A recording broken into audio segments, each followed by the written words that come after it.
Okay, ഞാൻ session start ചെയ്യാണ് recording വെച്ചിട്ട്.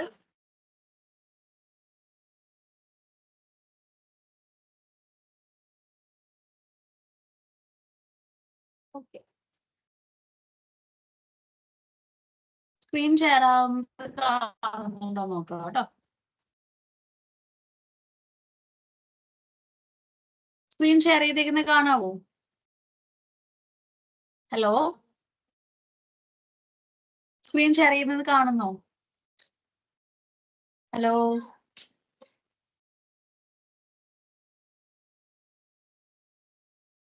ഹലോ, ആരെങ്കിലും കണ്ടിന്യൂ ചെയ്തിട്ട് പറയും. ഓക്കെ. സോ കഴിഞ്ഞ ദിവസം നമ്മൾ നോക്കിയത് മാസ്റ്റേഴ്സ് നോക്കിയായിരുന്നു. എൻട്രീസ്, സ്കാൻ, 3 ഓപ്ഷൻസ് നോക്കി. ഷെയർ വോളിയം കാൽക്കുലേഷൻ നോക്കി. അതുപോലെ തന്നെ ടൂൾസിൽ CAD യൂട്ടിലിറ്റി ജസ്റ്റ് ഒന്ന് നമ്മൾ നോക്കിയുള്ളൂ, ഡീറ്റെയിൽ ആയിട്ട് നോക്കിയില്ല. ഇനി നമ്മൾ ഫൂട്ടിങ്ങിന്റെ കാൽക്കുലേഷൻ. ഓക്കെ, സോ എസ്റ്റിമാക്സിൽ നമുക്ക് കാൽക്കുലേറ്റ് ചെയ്യാൻ ഇൻബിൽഡ് ആയിട്ട് ഇക്വേഷൻസ് പ്രിപ്പയർ ചെയ്ത് വെക്കാം, അല്ലെങ്കിൽ നമുക്ക് അല്ലെങ്കിൽ ആവശ്യം അനുസരിച്ച് പ്രിപ്പയർ ചെയ്ത് കൊടുക്കുകയും ചെയ്യാം. ഇനി ഫൗണ്ടേഷൻ പോർഷനിൽ വരുമ്പോൾ നമുക്ക് യൂഷ്വലി ഉണ്ടാകുന്ന ഫൗണ്ടേഷൻ എലമെന്റ്സ് എന്ന് പറയുന്നത് ഫൂട്ടിങ്സ്, ഐസൊലേറ്റഡ് ഉണ്ടാവും, കമ്പൈൻഡ് ഉണ്ടാവും, പിന്നെ വരുന്നത് പൈൽ ക്യാപ്പ്, പൈൽ തന്നെ DMC ഉണ്ട്, ട്രാക്ടർ ഉണ്ട്, അതുപോലെ അണ്ടർഈംഡ്, ഡബിൾ അണ്ടർഈംഡ്. ഇനി റാഫ് സ്ലാബ് വരാം, പൈൽ ക്യാപ്പ്, പ്ലിന്തിൽ വരുന്ന ബീംസ്, അങ്ങനെ കുറെ ഫൗണ്ടേഷൻ എലമെന്റ്സ് വരും. ഇതില് ഇപ്പൊ റാഫ് സ്ലാബ് ആണെങ്കിൽ നമുക്ക് സ്ലാബ് സ്കാൻ മെത്തേഡ് തന്നെ യൂസ് ചെയ്യാം. അതില് നമ്മളൊരു ഫൗണ്ടേഷൻ സ്റ്റോറിയിൽ ഒരു സ്ലാബ് വരച്ചു കൊടുത്തിട്ട് അത് സ്കാൻ ചെയ്ത ക്വാണ്ടിറ്റി എടുത്താൽ റാഫ് സ്ലാബ് ക്വാണ്ടിറ്റി നമുക്ക് അതിൽ നിന്ന് എടുക്കാം. ഇനി പ്ലിന്ത് ബീം ആണെങ്കിൽ ഈ ഫൗണ്ടേഷന്റെ പോർഷനിൽ ബീം സ്കാൻ ചെയ്തെടുക്കുക. സാധാരണ നമ്മൾ ബീമിന് സ്കാൻ ചെയ്ത പോലെ സ്കാൻ സ്ട്രക്ചറിൽ എടുത്തിട്ട് അതിൽ സ്കാൻ ലേ ഔട്ട് പ്രോപ്പർട്ടീസ് എല്ലാം ഫില്ല് ചെയ്ത് കൊടുക്കുക, സ്കാൻ ലേ ഔട്ട് എടുക്കുക, നേരെ ഡ്രോയിങ്ങിൽ വന്നിട്ട് പ്ലിന്ത് പോർഷൻ അവിടെയും നമ്മൾ കോളംസ് വരച്ചു കൊടുക്കണം. എന്നിട്ട് പ്ലിന്ത് പോർഷൻ സ്കാൻ ചെയ്ത് കഴിഞ്ഞാൽ അതിൽ നമുക്ക് ക്വാണ്ടിറ്റി കിട്ടും. ഇനി ഇതൊന്നും അല്ലാതെ വരുന്ന പോർഷൻ എന്ന് പറയുന്നത് ഫൂട്ടിങ്സ് ആണ്. ഐസൊലേറ്റഡ് ഫൂട്ടിങ്സ്, കമ്പൈൻഡ് ഫൂട്ടിങ്, അതുപോലെ പൈൽ ക്യാപ്പ്. ഈ പൈൽ ക്യാപ്പിന്റെ കാൽക്കുലേഷൻ കുറച്ചും കൂടിയൊക്കെ ഡൈനാമിക്, അതായത് ഓരോ പ്രൊജക്ട്സിലും മാറിക്കൊണ്ടിരിക്കും.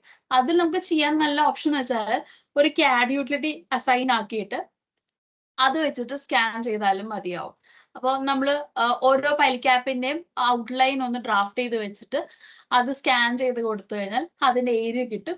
ഇൻറ്റു ഡെപ്ത് ചെയ്ത് കഴിഞ്ഞാൽ ടോട്ടൽ വോളിയം കിട്ടും എന്നുള്ള കേസിൽ ചെയ്യാം. അവിടെയും ഒരു റിസ്ട്രിക്ഷൻ ഉള്ളതെന്ന് വെച്ചാൽ പൈൽ ക്യാപ്പിന്റെ എല്ലാം സൈസസ് അല്ലെങ്കിൽ ഡെപ്ത് സെയിം ആയിരിക്കണം എന്നില്ല, വേരിയിങ് ആയിരിക്കാം.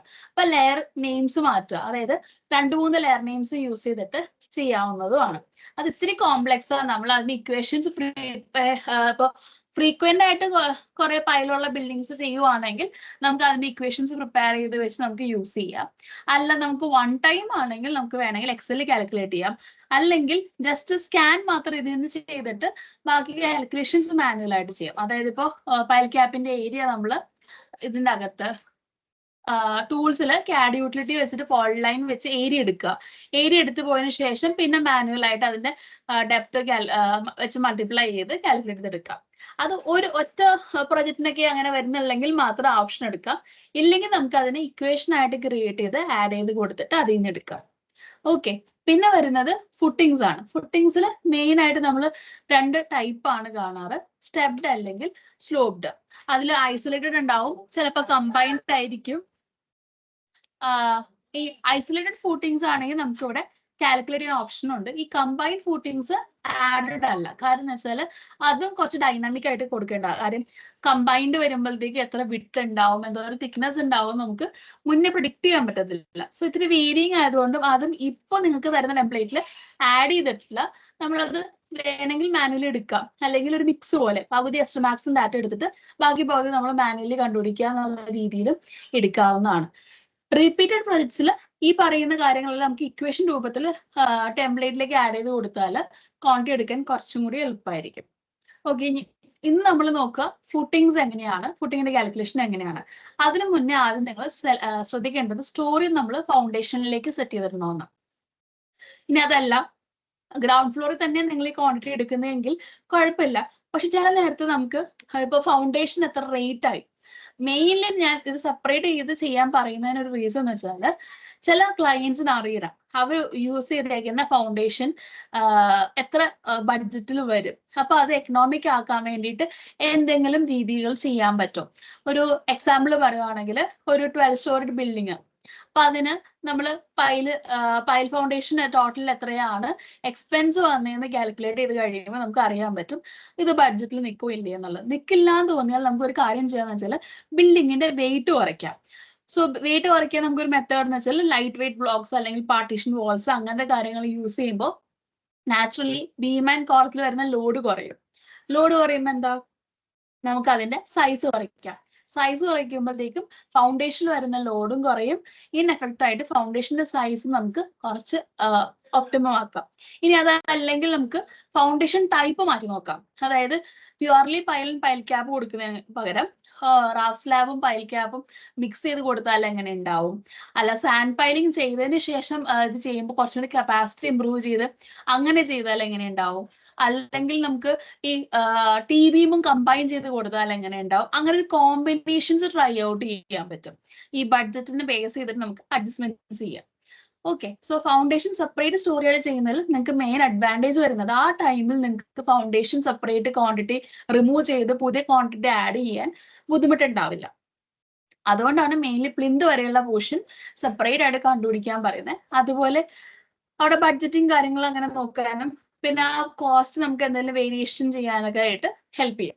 ഇനി ഫൗണ്ടേഷനകത്ത് നമുക്ക് ഇതിൽ ഇൻബിൽഡ് ആയിട്ടുള്ള കാൽക്കുലേറ്റേഴ്സ് വരുന്നത് ഫുട്ടിങ്ങിനാണ്. സ്ലോപ്ഡ് ഫുട്ടിങ്ങും വരുന്നുണ്ട്, സ്റ്റെപ്ഡ് ഫുട്ടിങ്ങും വരുന്നുണ്ട്. ഈ സ്ലോപ്ഡ് ഫുട്ടിംഗ് എന്ന് പറയുമ്പോൾ ക്രോസ് സെക്ഷൻ ഇതുപോലെ നമ്മൾ കാണാം. ഈ ഒരു പോർഷൻ കണ്ടോ, ഇതാണ് പ്ലിന്തിൽ വരുന്ന അതായത് പെഡസ്റ്റൽ കോളം വരുന്ന പോർഷൻ. അതായത് ഗ്രൗണ്ട് ലെവലിൽ നിന്ന് താഴത്തോട്ടും ഉള്ള എന്നാൽ നമ്മളുടെ ഫുട്ടിങ്ങിന്റെ സ്ലോപ്പിന് തൊട്ട് മേലുള്ള പോർഷൻ. ഈ ഹൈറ്റിന്ന് സി എന്നാണ് നമ്മൾ ഡിനോട്ട് ചെയ്യുന്നത്. സ്ലോപ്പ് ചെയ്ത് വരുന്ന ഹൈറ്റ് ബി, അല്ലാതെ ഫസ്റ്റ് സ്റ്റെപ്പിന്റെ ഹൈറ്റ് എ, താഴെ പി സി സി കൊടുക്കുന്ന ഹൈറ്റ് ഇ. അതുപോലെ പി സി സിയുടെ offset D. Usually D and E 100 ആണ് നമ്മൾ കൊടുക്കാറ്.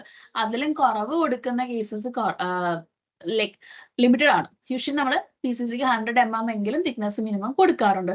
ഹയർ ഓപ്റ്റ് ചെയ്യുന്ന ആൾക്കാരും ഉണ്ട്. മിനിമം നമ്മൾ അല്ലെങ്കിൽ ഒരു സ്റ്റാൻഡേർഡ് എന്നുള്ള രീതിയിൽ ഫോളോ ചെയ്യുന്നത് 100 ആണ്. യൂഷ്വലി ഈ ക്വാണ്ടിറ്റീസ് എല്ലാം നിങ്ങളുടെ സ്ട്രക്ചർ ഡ്രോയിങ്ങിൽ ഉണ്ടാവും. അതിൽ നിന്ന് നിങ്ങൾക്ക് ABCD വാല്യൂസ് കിട്ടും. അത് നിങ്ങൾ ഇവിടെ ഇതേ ABCD ഈ ഫിഗറിൽ നോക്കിയിട്ട് നിങ്ങൾ ഫില്ല് ചെയ്ത് കൊടുത്താൽ മതിയാവും. നേരത്തെ സ്റ്റെയറിനെ പറഞ്ഞ പോലെ ഇവിടെ ഇപ്പൊ ഇനീഷ്യലി വോളിയം 0 ആയിട്ടാണ് കാണിക്കുക. നമ്മളിത് എക്സിക്യൂട്ട് കൊടുക്കുമ്പോഴാണ് PCC വോളിയം എത്ര, RCC ക്വാണ്ടിറ്റി എത്രയാന്ന് കിട്ടുക. എന്നിട്ട് നമ്മൾ സേവ് ചെയ്ത് കൊടുത്താൽ ആ ഡാറ്റ നമുക്ക് നേരെ സേവ് ചെയ്തു. കണ്ടോ, F1 എന്ന പേര് വരുന്നത്. എനിക്ക് F1 തന്നെ ഒരു 4-5 എണ്ണം ഉണ്ടെങ്കിൽ ഇവിടെ 5 കൊടുത്തിട്ട് F1 സേവ് ചെയ്യാം. ഇനി ഞാൻ ഒന്നും കൂടി സേവ് ചെയ്യാൻ നോക്കിയാൽ സേവ് ആവാൻ പറ്റില്ല. കാരണം F1 എന്നുള്ള ഫുട്ടിങ്ങിന്റെ ക്വാണ്ടിറ്റി ഓൾറെഡി സേവ്ഡ് ആണ്. സോ നെക്സ്റ്റ് ടൈപ്പ് ഫുട്ടിങ് ആയിട്ട് സേവ് ചെയ്യാൻ പറ്റുള്ളൂ. അപ്പോൾ F1 ഒരു 5 എണ്ണം ഉണ്ടെങ്കിൽ 5ന്റെയും ക്വാണ്ടിറ്റി ഒരുമിച്ച് എൻ്റർ ചെയ്യാൻ നോക്കാം. ഇനി അബദ്ധവശാൽ നമ്മൾ എൻ്റർ ചെയ്ത് പോയി നമ്പർ മാറ്റാൻ മറന്നുപോയി. അപ്പൊ അതെങ്ങനെ എഡിറ്റ് ചെയ്യാം? ടൂൾസ് വരാം, CAD യൂട്ടിലിറ്റിയിൽ വരാം. ഇവിടെ ഫുട്ടിങ്ങിന്റെ മാതിരി CAD യൂട്ടിലിറ്റി ടൂൾസ് കാണത്തുള്ളൂ, ക്വാണ്ടിറ്റി കാണത്തുള്ളൂ. ബാക്കി നമ്മൾ സ്കാൻ ചെയ്തതെല്ലാം ഗ്രൗണ്ട് ഫ്ലോർ എന്നുള്ള സ്റ്റോറിയിലാണ്. സ്റ്റോറി മാറുന്ന അനുസരിച്ച് CAD യൂട്ടിലിറ്റീസ് അതുപോലെ സ്കാൻ ടാബുകളിലെ വാല്യൂസ് റിഫ്രഷ് ആയിക്കൊണ്ടിരിക്കും. നിങ്ങൾക്ക് ക്യുമുലേറ്റീവ് ആയിട്ട് കാണാൻ പറ്റില്ല. അതത് ഫ്ലോർ ഓപ്പൺ ചെയ്യുമ്പോഴായിരിക്കും അതിന്റെ വാല്യൂസ് കാണാം. ഇവിടെ നമുക്ക് ഒന്നില്ലെങ്കിൽ ഇവിടെ നമ്പർ എഡിറ്റ് ചെയ്ത് കൊടുക്കാം, അല്ലെങ്കിൽ ഈ ഡാറ്റ വേണ്ട, എനിക്കത് സ്റ്റെപ്പ് ഫുട്ടിംഗ് ആയിട്ട് പിന്നീട് മാറ്റി. ഒരു ഡിസ്കഷൻ കഴിഞ്ഞപ്പോൾ ക്ലയന്റ് സ്ലോപ്ഡ് ചെയ്യാൻ പറ്റില്ല, അത് ബുദ്ധിമുട്ടാ, സ്റ്റെപ്ഡ് വേണം എന്ന് പറഞ്ഞ് വിചാരിക്കാം. അപ്പൊ നമുക്ക് ഇതിങ്ങനെ എടുത്തിട്ട് നേരെ ഡിലീറ്റ് കൊടുക്കാം. ഓക്കെ, ഡിലീറ്റ് ചെയ്ത് നമ്മൾ സേവ് ചെയ്ത് കഴിഞ്ഞാൽ ആ ഡാറ്റ ഫുൾ ക്വാണ്ടിറ്റിയിൽ നിന്ന് റിലീസ് ആകും. ഓക്കെ, ഇനി വരുന്നത് ഇത് തന്നെ ഫുട്ടിങ്ങിൽ നമുക്ക് പല വെറൈറ്റീസും ഉണ്ട്. അത് ഒറ്റയടിക്ക് എൻട്രി ചെയ്യണമെങ്കിൽ ഇവിടെ മൾട്ടിപ്പിൾ ഫൂട്ടിങ്സ് എന്നുള്ളൊരു ഓപ്ഷൻ ഉണ്ട്. ഇതിനകത്ത് ന്യൂ ക്രിയേറ്റ് ചെയ്യുക. എന്നിട്ട് കുറച്ച് എന്താക്കട്ടെ, ന്യൂ എന്ന് കൊടുത്തിട്ട് നമ്മൾ ഫൂട്ടിങ്ങിന്റെ പേര് F1, ഫൂട്ടിങ്ങിന്റെ നമ്പർ എത്ര എണ്ണം, 5 ഉണ്ടെങ്കിൽ 5 ABCDEFG വാല്യൂസ് നിങ്ങൾ ഇമേജ് നോക്കുക, നിങ്ങളുടെ സ്ട്രക്ചർ ഡ്രോയിങ് നോക്കുക, ഫില്ല് ചെയ്യുക. ഇനി അടുത്ത ഒരെണ്ണം കൂടി ആഡ് ചെയ്യണം, F2 അത് ആഡ് ചെയ്യുക. അതുപോലെ തന്നെ അടുത്തതിന്റെ അടുത്ത ഒരെണ്ണം ആഡ് ചെയ്യണം, F3. അപ്പൊ ന്യൂ കൊടുക്കുക, F3 ആഡ് ചെയ്യാം. ഓക്കെ, ഇനി എക്സിക്യൂട്ട് കൊടുക്കുമ്പോൾ ഇതിന്റെ ക്വാണ്ടിറ്റീസ് എല്ലാം ഇപ്പുറത്ത് വരും. എന്നിട്ട് സേവ് കൊടുത്തു കഴിഞ്ഞാൽ ഇതുപോലെ നമുക്ക് സേവ് ചെയ്ത ക്വാണ്ടിറ്റീസ് അപ്പുറത്ത് ക്യാരി യൂട്ടിലിറ്റിയുടെ അവിടെ കാണാം. ഓക്കെ, സോറി, ഞാനത് സേവ് ആയിട്ടില്ല, അതുകൊണ്ടാണ് ഇപ്പുറത്ത് വരാത്തത്. ആ ഡാറ്റ സേവ് ആവുന്നതിന് മുന്നേ ക്ലോസ് ചെയ്ത് പോയി. ഓക്കെ, സേവ് ചെയ്താൽ ക്യാരി യൂട്ടിലിറ്റീസിൽ കാണിക്കും. ഇനി ക്യാരി യൂട്ടിലിറ്റിയിലല്ല, നിങ്ങൾക്ക് എക്സലിലേക്ക് വേണമെന്നുണ്ടെങ്കിൽ ഇത് ഇവിടെ തന്നെ റൈറ്റ് ക്ലിക്ക് ചെയ്യുമ്പോഴത്തേക്കും എക്സ്പോർട്ട് എക്സൽ എന്ന ഓപ്ഷൻ എടുക്കുക, എക്സ്പോർട്ട് കൊടുക്കുക. സോ അത് എക്സലിലേക്ക് നമ്മൾ എൻ്റർ ചെയ്ത് കൊടുത്ത് വരും. കണ്ടോ, ഞാൻ സേവ് ആവാനും കൊണ്ട് ആ ഡാറ്റ വന്നിട്ടില്ല. അല്ലെങ്കിൽ F1 F2 F3 ഇവിടെ എഴുതി കാണിച്ചാല്. ഓക്കെ, സോ ഫുട്ടിങ്ങിന്റെ കാൽക്കുലേഷൻ ഇത്രയും സിമ്പിൾ ആണ്. ഒരു കാൽക്കുലേറ്റർ യൂസ് ചെയ്യുന്ന അതേ മെത്തേഡിൽ നമുക്ക് എളുപ്പം കണ്ടുപിടിക്കും. ഇത് നമ്മൾ മാനുവലി ചെയ്യാൻ വിചാരിച്ചോ, ആദ്യം ഇത് ട്രയാങ്കിൾ ആയിട്ട് കൺസിഡർ ചെയ്ത് ഈ ഒരു ട്രപ്പിസോഡൽ ഏരിയ, ഈ ഒരു പിരമിഡ് ഷേപ്പ് എടുക്കുക, അതിന്റെ മേലെ കോണിന്റെ ഏരിയ റിമൂവ് ചെയ്യുക, ഈ ഒരു പോർഷൻ കിട്ടുക, അതിനടിയിലെ റെക്ടാംഗുലർ ക്യൂബോയിഡൽ പോർഷന്റെ ഏരിയ എടുക്കുക, ഏരിയ അല്ല വോളിയം എടുക്കുക. അങ്ങനെ കുറച്ച് കോംപ്ലിക്കേറ്റഡ് കാൽക്കുലേഷൻ ആണ്. ഇനി നിങ്ങൾക്ക് വേറൊരു കൺഫ്യൂഷൻ ഉണ്ടാവും, ഇവിടെ ഈ കോളം മേളിലേക്ക് എക്സ്റ്റെൻഡ് ആവുന്നുണ്ട്. ഇവിടുന്ന് പ്ലിന്ത് ലെവൽ വരേക്കും, അതായത് പ്ലിന്ത് ലെവലിലെ ഗ്രൗണ്ട് ലെവലിലെ ഇടയ്ക്ക് വരുന്ന കോളം ഹൈറ്റിനെ നമ്മൾ പ്ലിന്ത് പെഡസ്റ്റൽ എന്ന് പറഞ്ഞിട്ടാണ് ഈ ഒരു ടെംപ്ലേറ്റിൽ എടുത്തേക്കുന്നത്. സോ ഈ ടെംപ്ലേറ്റ് നിങ്ങൾ കാണാം, പെഡസ്റ്റലും ഉണ്ട്, അതുപോലെ തന്നെ പ്ലിന്ത് പെഡസ്റ്റലും ഉണ്ട്. നിങ്ങൾക്ക് പെഡസ്റ്റലും പ്ലിന്ത് പെഡസ്റ്റലും ഈ രണ്ട് സെപ്പറേഷൻ ചെയ്തേക്കെന്ന് വെച്ചാൽ ചില കേസിൽ ഗ്രൗണ്ട് അടിയിലേക്കായിരിക്കും നമുക്ക് ആ ക്വാണ്ടിറ്റി വരാം, മേളിലേക്ക് അങ്ങനെ ഒരു പെഡസ്റ്റൽ ക്വാണ്ടിറ്റി വരുന്നില്ല, നമുക്ക് ഇത് 0 ആയിരിക്കും. ചില കേസിൽ നമുക്ക് രണ്ടും എക്സിസ്റ്റ് ചെയ്യും, അതായത് ഗ്രൗണ്ട് അടിയിലോട്ടുള്ള ക്വാണ്ടിറ്റിയും കിട്ടണം, ഗ്രൗണ്ട് മേളിലേക്കുള്ള ക്വാണ്ടിറ്റിയും കിട്ടണം. അടിയിലോട്ടുള്ള ക്വാണ്ടിറ്റി ഡെപ്ത് എന്ന് പറയുന്നത് C ആണ്.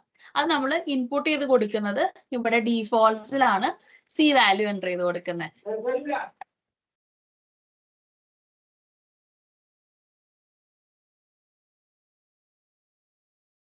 ഓക്കെ, അപ്പൊ നമ്മൾ C വാല്യൂ എൻ്റർ ചെയ്ത് കൊടുക്കുക, ഡീഫോൾട്സിൽ എൻ്റർ ചെയ്ത് കൊടുക്കുക. ഇവിടെ പെഡസ്റ്റൽ ഹൈറ്റ് എന്നും പറഞ്ഞ് നമ്മൾ എൻ്റർ ചെയ്യുന്നത് ആക്ച്വലി സിന്റെ വാല്യൂ തന്നെയാണ്. അത് കൂടാണ്ട് നമ്മൾ പെഡസ്റ്റൽ ഹൈറ്റ് പിന്നെ എൻ്റർ ചെയ്യുന്ന എവിടെയാണ്, ഇവിടെ ഫുട്ടിംഗ് വോളിയം കാൽക്കുലേഷന്റെ അവിടെയും നമ്മൾ പെഡസ്റ്റൽ വോളിയം കൊടുക്കുന്നുണ്ട്. അതാണ് ഇവിടെ C എന്നും പറഞ്ഞ് നമ്മൾ കൊടുക്കുന്നത്. ഓക്കെ, അത് കഴിഞ്ഞ് പ്ലിന്തിന്റെ ആ ഹൈറ്റില് പ്ലിന്ത് ബീമിന്റെ ഹൈറ്റ് അല്ലെങ്കിൽ പ്ലിന്തിന്റെ ഹൈറ്റ് എടുക്കാൻ വേണ്ടിയിട്ടാണ് നമ്മൾ ഇതിനൊരു സെപ്പറേറ്റ് സ്റ്റോറി ആയിട്ട് തന്നെ ഡിഫൈൻ ചെയ്യുന്നത്. സോ ഫൗണ്ടേഷൻ ഇവിടെ നമ്മൾ കൊടുക്കുന്ന ഹൈറ്റ് എന്താണോ ഈ 40 തന്നെയായിരിക്കും അവിടെ പ്ലിന്ത് പെഡസ്റ്റൽ എന്ന് പറയുന്ന കോളത്തിന്റെ ഹൈറ്റ് ആയിട്ട് എടുത്ത് കാൽക്കുലേറ്റ് ആവുന്നത്. നിങ്ങൾക്ക് ഇതിന്റെ സംശയം തോന്നുന്നുണ്ടെങ്കിൽ ഇതിന്റെ ഇക്വേഷൻസ് നോക്കിയാൽ മതി. ഈ പെഡസ്റ്റൽ എന്ന് പറയുന്നത് pedestal area and pedestal height, ഇത് എടുക്കുന്നത് മെയിൻലി നമ്മൾക്ക് അതിന്റെ ക്വാണ്ടിറ്റി എടുക്കാം. അവിടെ കോളത്തിന്റെ അകത്ത് pedestal area width plus 10 into depth plus 10 into numbers. ഇത് നമ്മൾ കോളം സ്കാൻ ചെയ്തെടുക്കുമ്പോൾ ആ ക്വാണ്ടിറ്റി ആണ് എടുക്കുന്നതാണ്. ഇനി പെഡസ്റ്റൽ ഹൈറ്റ് എന്ന് പറയുന്നത് എന്താണ്, അതാണ് നമ്മൾ എൻ്റർ ചെയ്ത് കൊടുക്കുന്ന ഡീഫോൾട്സിന്റെ അവിടെ. ഇനി ഇതല്ല പെഡസ്റ്റൽ എന്ന് വരുന്ന പോർഷൻ, പ്ലിന്ത് പെഡസ്റ്റലിന്റെ കാൽക്കുലേഷൻ വേറെയാണ്. വോളിയം ഓഫ് റെക്ടാംഗിൾ കോളം എന്നാണ് അത് കിടക്കുന്നത്. ഈ വോളിയം ഓഫ് റെക്ടാംഗുലർ കോളം എങ്ങനെ എടുക്കുന്നത് എന്നുള്ളത് നോക്കാം. Volume of rectangular column width depth height number, അതെന്ന് പറയുമ്പോൾ എങ്ങനെയാണ്, നമ്മൾ പ്ലിന്ത് പോർഷനിൽ സ്കാൻ ചെയ്യുമ്പോൾ, അതായത് ഇപ്പൊ നമ്മൾ സ്കാൻ ചെയ്തില്ലായിരുന്നോ, ഈ സ്കാൻ ചെയ്യുമ്പോൾ കിട്ടുന്ന വിഡ്ത്ത് ഡെപ്ത് ഹൈറ്റ് വെച്ചിട്ടാണ് പ്ലിന്ത് പെഡസ്റ്റൽ കാൽക്കുലേറ്റ് ചെയ്തേക്കുന്നത്. പ്ലിന്തിന് താഴത്തേക്ക് വരുമ്പോൾ 10 സെന്റിമീറ്റർ ഓഫ്സെറ്റ് അല്ലെങ്കിൽ എല്ലാ സൈഡിലേക്കും ഒരു 5 സെന്റിമീറ്റർ ഓഫ്സെറ്റ് ആണ് മണ്ണിനടിയിലേക്ക് വരുന്ന പെഡസ്റ്റലിൽ നമ്മൾ എടുക്കുന്നത്. അതുകൊണ്ടാണ് അവിടെ വേറെ ഒരു കാൽക്കുലേഷനും ഇവിടെ വേറൊരു കാൽക്കുലേഷനും. ഇത് ഇപ്പൊ ഒരു പ്രൊജക്റ്റിൽ രണ്ടും സെയിം ആണെങ്കിൽ നമുക്ക് ഇതിന്റെ ഇക്വേഷൻസിൽ മാറ്റി കൊടുക്കാവുന്നതാണ്. ഇപ്പൊ നമ്മൾ കണ്ട പോലെ തന്നെ ഇവിടെ വരിക, റൈറ്റ് ക്ലിക്ക് ചെയ്യുക, ഡെഫിനിഷൻസ് എടുക്കുക. നിങ്ങൾക്ക് volume of rectangular column edit ചെയ്യണം എന്നുണ്ടെങ്കിൽ അതിന്റെ ഇക്വേഷൻ ഇവിടെ ഉണ്ട്. ഇതിൽ പോയിട്ട് പ്രോപ്പർട്ടി ബിൽഡറിൽ പോയി നിങ്ങൾ വിഡ്ത്തിന്റെ ഒപ്പം ഒരു +10 അതുപോലെ ഡെപ്തിനൊപ്പം +10. അപ്പോൾ ഓഫ്സെറ്റ് ഉൾപ്പെടെയുള്ള ഹൈറ്റ് ആയിരിക്കും പ്ലിന്തിന് ഗ്രൗണ്ടിന് മേളിൽ നിന്ന് പ്ലിന്ത് വരേക്കും. ഇത് കുറച്ച് മനസ്സിലാക്കാൻ ബുദ്ധിമുട്ടായിരിക്കും. നിങ്ങൾ അതൊന്ന് പ്രാക്ടീസ് ആയി കഴിയുമ്പോൾ നിങ്ങൾക്ക് കാര്യങ്ങൾ മനസ്സിലാവും. എന്തിന്റെ ക്വാണ്ടിറ്റി ആണ് നിങ്ങൾ അറിയണം. മെയിൻ ആയിട്ട് ഒരു ബിൽഡിങ്ങിന്റെ പാർട്സ് എന്താണ്. അപ്പോൾ നിങ്ങൾക്ക് സമയം കിട്ടുവാണെങ്കിൽ ഗൂഗിൾ ചെയ്ത് നോക്കുക. ഓക്കെ, ഇപ്പോ ബിൽഡിങ്ങിന്റെ ക്രോസ്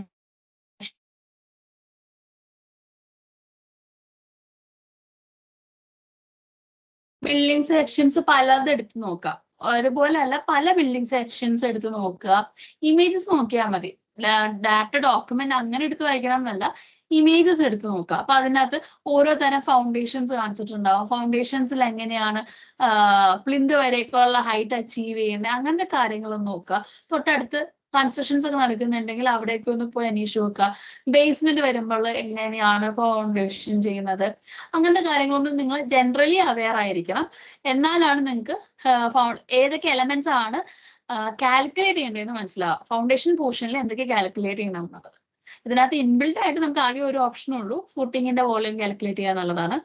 ഈ സ്ലോപ്ഡ് ചെയ്യുന്ന പോലെ തന്നെയാണ് സ്റ്റെപ്ഡ്. ഒരു ഇത്തിരി വ്യത്യാസം എന്ന് വെച്ചാൽ ഒരുമിച്ച് ഒറ്റയടിക്ക് നമുക്ക് ഒരു ടേബിളിനകത്ത് എൻ്റർ ചെയ്ത് കൊടുക്കുന്ന ആ ഒരു മെത്തേഡ് ഇതിനകത്തില്ല. നമുക്കിവിടെ name of footing F1 steps. ഇപ്പോൾ ഒരു സ്റ്റെപ്പ് എത്ര സ്റ്റെപ്സ് ഉണ്ട്, അപ്പൊ 2 സ്റ്റെപ്പ് ആണെങ്കിൽ 2 സ്റ്റെപ്പ്, അല്ല ഒരു സ്റ്റെപ്പ് ആണെങ്കിൽ അങ്ങനെ 3 സ്റ്റെപ്പ് കൊടുക്കുന്ന അങ്ങനെ. സ്റ്റെപ്പ് പറയുമ്പോൾ സ്റ്റെപ്പ് പ്ലസ് PCC എന്നുള്ള രീതിയിലാണ് നമ്മൾ എടുക്കുക. 3 സ്റ്റെപ്പ് ആണെങ്കിൽ അങ്ങനെ. ഫുട്ടിങ്ങിന്റെ നമ്പർ എത്ര എണ്ണം, ആ ഡ്രോയിങ്ങിൽ F1 എത്ര എണ്ണം ഉണ്ട്, ഇപ്പൊ ഒരു 6 എണ്ണം ഉണ്ടെങ്കിൽ 6 എണ്ണം. സി വാല്യൂ ഗ്രൗണ്ടിൽ നിന്ന് ഏറ്റവും ടോപ്പ് മോസ്റ്റ് സ്റ്റെപ്പ് വരേക്കുള്ള പെഡസ്റ്റലിലെ ഹൈറ്റ് ഇപ്പൊ ഒരു 150 ആണെന്ന് വിചാരിക്കുക. എന്നിട്ട് ലെങ്ത് ബ്രെഡ്ത്ത് ഹൈറ്റ് നിങ്ങൾക്ക് ഡ്രോയിങ് നോക്കിയിട്ട് ഫില്ല് ചെയ്യുക. അപ്പൊ 180, 150, ഹൈറ്റ് ഒരു 15. ഓക്കെ, അപ്പൊ അത് എൻ്റർ ചെയ്ത് കഴിയുമ്പോൾ ഇവിടെ വോളിയം കാണിക്കും. ഇനി അടുത്ത സ്റ്റെപ്പ് വരുമ്പോൾ ഒരു 10 സെന്റിമീറ്റർ 10 സെന്റിമീറ്റർ 2 സൈഡിൽ ഇൻക്രീസ് ആവാന്ന് വിചാരിക്കുക. പിന്നെ നമുക്ക് വരുന്നത് അടുത്ത 15 സെന്റിമീറ്റർ ഹൈറ്റ് ഉള്ള ലെയർ. ഇവിടെ കണ്ടോ H എന്ന് പറഞ്ഞ, അപ്പൊ ഓരോ ഇൻഡിവിജ്വൽ ഹൈറ്റുകളാണ് കൊടുക്കേണ്ടത്, കമ്പൈൻഡ് ഹൈറ്റ് അല്ല കൊടുക്കേണ്ടത്. LNB നമ്മൾ കമ്പൈൻ ചെയ്തിട്ടുള്ളത് കൊടുക്കേണ്ടത്, അതായത് ടോട്ടൽ ലെങ്ത് ആണ്, ടോട്ടൽ വിഡ്ത്ത് ആണ് കൊടുക്കേണ്ടത്. ഇനി അടുത്തത് 220, ഇവിടെ 190, ഇത് 15 സെന്റിമീറ്റർ ഹൈറ്റ്. ഇനി PCC വരുമ്പോഴത്തേക്കും ഇതിൽ നിന്ന് വീണ്ടും ഒരു 100 ഓഫ്സെറ്റ് 2 സൈഡിലും കൊടുക്കുന്നു. അപ്പൊ അങ്ങനെ വരുമ്പോഴത്തേക്കും ഇവിടെ 240, ഇത് 210, ഇവിടെ ഒരു 15 അല്ലെങ്കിൽ 10 സെന്റിമീറ്റർ തിക്നെസ് ഉള്ള VCC. ഇനി നമ്മളിത് സേവ് ചെയ്ത് കൊടുത്താൽ F1 ഡീറ്റെയിൽസ് സേവ് ആവും. ക്ലോസ് ചെയ്യുക. ഇവിടെ നമുക്ക് എക്സലിലേക്ക് കൊണ്ടുപോകാൻ റൈറ്റ് ക്ലിക്ക് ചെയ്താൽ എക്സ്പോർട്ട് എക്സൽ ഓപ്ഷൻ ഉണ്ട്, അത് വേണമെങ്കിൽ ഒന്ന് നമുക്ക് എടുക്കാം.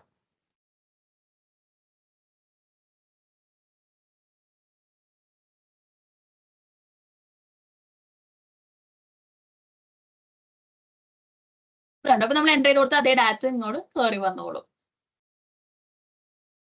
ഇനി ഇതല്ല, എക്സ്പോർട്ട് എക്സൽ അല്ല, എനിക്ക് എസ്റ്റമാക്സ് തന്നെ കാണണം എന്നാണെങ്കിൽ CAD യൂട്ടിലിറ്റി ഓപ്പൺ ചെയ്താൽ അതിനകത്ത് കാണും. നമുക്ക് ഇവിടെ നമ്പർ മാറ്റി കൊടുക്കാൻ പറ്റും. ലെങ്ത് ഏരിയ ഒന്നും ഇവിടെ മാറ്റാൻ പറ്റില്ല, കാരണം അത് ഇൻബിൽഡ് ആയിട്ട് ഉള്ളിലാണ് കാൽക്കുലേറ്റ് ചെയ്യുന്നത്. വോളിയം കാണിക്കും. വോളിയം നമുക്ക് വേണമെങ്കിൽ മാനുവലി കാൽക്കുലേറ്റ് ചെയ്തിട്ട് ഇവിടെ മാറ്റി കൊടുക്കാം. ഇവിടെ വോളിയം എന്ന് പറയുന്നത് കമ്പൈൻഡ്, എല്ലാ സ്റ്റെപ്പിന്റെയും കൂടി കമ്പൈൻഡ് വോളിയം ആണ്, സ്റ്റെപ്പ് വൈസ് അല്ല. ഇവിടെ സ്റ്റെപ്പ് ഫുട്ടിങ്ങിന്റെ PCCയുടെ വോളിയം കാണിച്ചിട്ടുണ്ട്, എർത്ത് വർക്കിന്റെ വോളിയം കാണിച്ചിട്ടുണ്ട്, ഫുട്ടിങ്ങിന്റെ വോളിയം. അതായത് ഫൗണ്ടേഷൻ പണിയണമെങ്കിൽ മണ്ണിനടിയിലേക്ക് കുഴിച്ച് ആ ഓഫ്സെറ്റ് വെച്ചിട്ടാണ് കുഴിക്കുന്നത്. അതായത് 30 സെന്റിമീറ്റർ ഓഫ്സെറ്റ് കൊടുക്കണം എന്നാണ് ജനറലി പറയുക. 1.5 മീറ്റർ കഴിഞ്ഞാൽ അതിന് ഇൻക്രിമെന്റ് ചെയ്ത് കൊടുക്കും നമ്മൾ. ഒരു അടുത്ത 0.5 വെച്ച് ഓരോ 0.5 മീറ്റർ ഇൻക്രിമെന്റിലും 30 സെന്റിമീറ്റർ ഓഫ്സെറ്റ് കൂട്ടി പോകണം എന്നാ പറയുന്നത്. അല്ലെങ്കിൽ സോയിൽ സ്റ്റേബിൾ ആയിട്ട് ഇരിക്കില്ല. ഇനി സ്റ്റെബിലിറ്റി കുറഞ്ഞ സോയിലാണെങ്കിൽ നമ്മൾ പ്രോപ്പർ സ്കെഫോൾഡിങ് വെച്ചിട്ട് ആ എർത്ത് ഇടിഞ്ഞു വരാതിരിക്കാൻ വേണ്ടി പ്രൊട്ടക്ട് ചെയ്യണം എന്നൊക്കെ പറയുന്നുണ്ട്. അങ്ങനെ കുറെ റൂൾസ് ഒക്കെ ഉണ്ട് എന്റെ പുറകില്. വെറുതെ നമുക്ക് അങ്ങ് ഒരു കുഴി കുത്തിയിട്ടിട്ട് പോകാൻ പറ്റില്ല സൈറ്റില്. അതില് ലൈക്ക് അങ്ങനെ കുഴി ഇടിഞ്ഞ് കുറെ അപകടങ്ങളും ആൾക്കാരുടെ ലൈഫിനെ ഒക്കെ വന്നിട്ടുണ്ട്. അതുകൊണ്ട് എക്സ്കവേഷന്റെ ക്വാണ്ടിറ്റി എടുക്കുന്നതും അതുപോലെ എക്സ്കവേഷന്റെ സേഫ്റ്റിയും ഇമ്പോർട്ടന്റ് കാര്യങ്ങളാണ്. ഓക്കെ, അപ്പൊ എക്സ്കവേഷൻ എടുക്കണം. എക്സ്കവേഷൻ കഴിയുമ്പോൾ നമ്മൾ ഫുട്ടിങ് കാസ്റ്റ് ചെയ്യും. ഫുട്ടിങ് കാസ്റ്റ് ചെയ്യുമ്പോൾ അടുത്ത് റീഫില്ലും ചെയ്യണം. അപ്പൊ ആ വോള്യൂം നമ്മൾ എടുക്കണം. ഇവിടെ ഇപ്പൊ അത് ഇൻക്ലൂഡഡ് അല്ല, ഇത് ജസ്റ്റ് എക്സ്കവേഷൻ ആണ്. ആ റീഫിൽ ചെയ്യേണ്ട വോള്യൂം നമ്മൾ സെപ്പറേറ്റ് കാൽക്കുലേറ്റ് ചെയ്തിടുക. ഓക്കെ, പിന്നെ വരുന്നത് പ്ലിന്തിന്റെ അകത്ത് നമ്മൾ എർത്ത് ഫില്ല് ചെയ്യണം. സോ ആ എക്സ്ട്രാ എർത്ത് ഫില്ലിന്റെ ക്വാണ്ടിറ്റി എടുക്കണം. നമുക്ക് ജസ്റ്റ് ഒരു നോർമൽ ബിൽഡിങ്ങിൽ എന്തൊക്കെ ക്വാണ്ടിറ്റി വരും എന്നൊന്ന് നോക്കാം. ജസ്റ്റ് ഒരു ബിൽഡിങ്ങിന്റെ ഫൗണ്ടേഷൻ ആണ് നമ്മൾ നോക്കുന്നതെങ്കിൽ എന്തൊക്കെയായിരിക്കും ഫൗണ്ടേഷൻ പാർട്ടിൽ നിങ്ങൾ കാൽക്കുലേറ്റ് ചെയ്യേണ്ടതെന്ന് നോക്കാം. അപ്പൊ അത് വെച്ച് നിങ്ങൾക്ക് ഒരു ഐഡിയ കിട്ടും. ഓപ്പൺ ആവോ നോക്കട്ടെ, ഇല്ലെങ്കിൽ ഞാൻ ഡ്രോയിങ് പറഞ്ഞെടുക്കാം.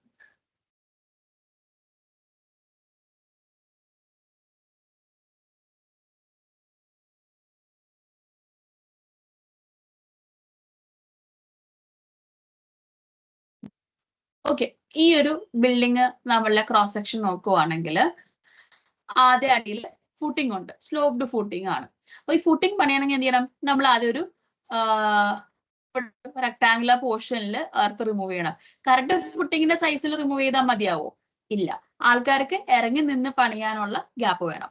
സോ നമ്മൾ ഇതിൽ നിന്ന് ഒരു 30 ഓഫ്സെറ്റ് കൊടുത്തിട്ടാണ് നമ്മൾ എക്സ്കവേറ്റ് ചെയ്യുക. അടിയിലേക്ക് വേണ്ട, മണ്ണിലോട്ട് വേണ്ട, ജസ്റ്റ് നമുക്ക് സൈഡ്സിൽ അത്ര ഓഫ്സെറ്റ് വേണം എന്ന് വിചാരിക്കുക.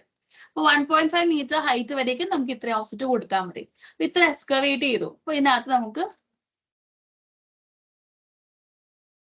ഈ പോർഷൻ നമുക്ക് റീഫിൽ ചെയ്യാനുള്ള പോർഷനാണ്. ഇത്രയും മാത്രമേ കാസ്റ്റ് ചെയ്ത് കഴിയുമ്പോഴത്തേക്കും ഉണ്ടാവുള്ളൂ. അത് കഴിഞ്ഞ് നമുക്ക് റീഫിൽ ചെയ്യാനുള്ള ഏരിയ ആണ് ഇത്രയും വരുന്നതെന്ന് വിചാരിക്കുക.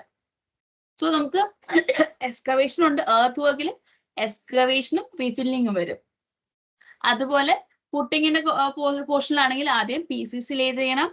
അത് കഴിയുമ്പോഴത്തേക്കും റീബാർ വർക്ക് ചെയ്യണം. റീബാർ വർക്ക് കഴിയുമ്പോഴത്തേക്കും നമ്മൾ ഷട്ടർ ചെയ്തിട്ട് ഇത് കാസ്റ്റ് ചെയ്യും. കാസ്റ്റ് ചെയ്ത് കഴിയുമ്പോഴത്തേക്കും അതുപോലെ തന്നെ ഫുട്ടിങ്ങും പെഡസ്റ്റലും കാസ്റ്റ് ചെയ്യും.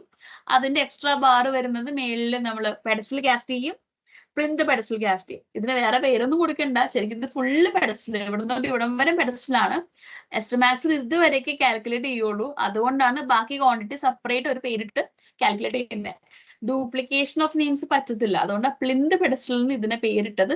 വേറെ ഒന്നും കൊണ്ടല്ല, തെറ്റിദ്ധരിക്കേണ്ട. ഇനി ഇതല്ലാണ്ട് നമുക്ക് കൂടെ പ്ലിന്ത് ബീം വരും. ഇപ്പൊ പ്ലിന്ത് ബീമിന്റെ റീബാർ വർക്ക്, ഷട്ടറിങ്, അതിനു മുന്നേ അതിന്റെ PCC ആദ്യം ഇടും. എന്നിട്ട് റീബാർ വർക്ക് ചെയ്യും, ഷട്ടർ ചെയ്യും, കാസ്റ്റ് ചെയ്യും. കാസ്റ്റ് ചെയ്ത് കഴിയുമ്പോൾ ഡീഷട്ടർ ചെയ്തിട്ട് അതിൻ്റെ അകത്ത് നമ്മൾ എർത്ത് ഫിൽ ചെയ്യും. ഓക്കെ, ഇനി ഈ 45 ഹൈറ്റ് ബീം ഹൈറ്റ് നമുക്ക് ഇത്രയും പോരാ. പ്ലിന്ത് ഹൈറ്റ് ഇതിലും കൂടുതൽ വേണം, 90 സെന്റിമീറ്റർ വേണം വെള്ളക്കെട്ടുള്ള ഏരിയ ആണെങ്കിൽ. അപ്പൊ അവിടെ എന്ത് വരും? എക്സ്ട്രാ ഒരു ബ്രിക്ക് വർക്ക് വരും. അതിന് DPC കൊടുക്കണം, പ്ലാസ്റ്ററിങ് കൊടുക്കണം, അങ്ങനത്തെ കാര്യങ്ങൾ വരും. അപ്പൊ പ്ലാസ്റ്ററിങ് ചെയ്യുമ്പോൾ എന്താ, ബ്രിക്കിന്റെ ലെവലിൽ പ്ലാസ്റ്റർ ചെയ്യുമ്പോൾ ചിലപ്പോൾ ഈ പ്ലിന്തും കൂടി പ്ലാസ്റ്റർ ചെയ്യേണ്ടി വരുന്ന കേസസ് ഉണ്ട്. അത് എസ്തറ്റിക്സിന് വേണ്ടിയിട്ടാണ് കൂടുതലും ചെയ്യാറ്. ചെയ്തില്ലെങ്കിലും പ്രശ്നമില്ല, RCCക്ക് പ്ലാസ്റ്ററിങ് വേണമെന്ന് നിർബന്ധമില്ല. സോ ബ്രിക്ക് ചെയ്യുന്ന പോർഷനിൽ പ്ലാസ്റ്ററിങ് വേണം. ലെവൽ കീപ്പ് ചെയ്യാൻ വേണമെങ്കിൽ നമുക്ക് താഴത്തേക്ക് പ്ലാസ്റ്റർ ചെയ്യാം, വേണമെങ്കിൽ. കൺഫേം അല്ല, വേണമെങ്കിൽ മാത്രം. അത്രയും കഴിയുമ്പോഴത്തേക്ക് നമ്മളിപ്പോ ഇത്രയും ലെവലിൽ പണി കഴിഞ്ഞു. ഇനി നമ്മളിവിടെ തറയിൽ PCC ഇട്ട് ടാമ്പ് ചെയ്ത് അത് സോളിഡിഫൈ ചെയ്തെടുക്കും. യൂഷ്വലി വീടുകളിൽ ആദ്യമേ പോയി PCC ഇട്ടിട്ടല്ല ബാക്കി മേളിലേക്ക് പണി ചെയ്യാറ്. അവര് PCCക്കുള്ള ലെവലിന് താഴെ വെച്ചിട്ട് എർത്ത് 15 സെന്റിമീറ്റർ ലെയേഴ്സിൽ ഫിൽ ചെയ്ത് ടാമ്പ് ചെയ്ത് നിറച്ച് വെക്കും. എന്നിട്ട് PCCക്കുള്ള ഗ്യാപ്പ് ഇട്ട് വെക്കും.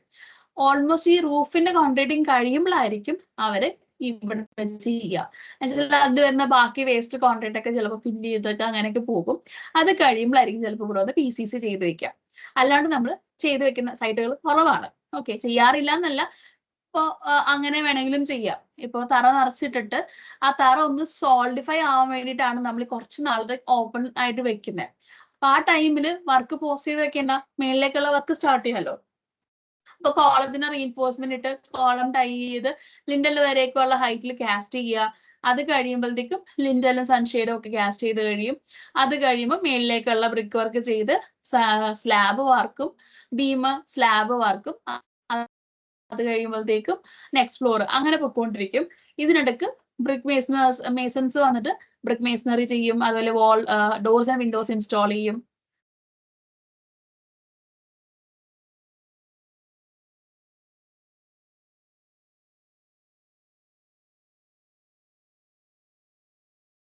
ഹലോ, കേൾക്കാവോ? കട്ടായി പോയായിരുന്നു.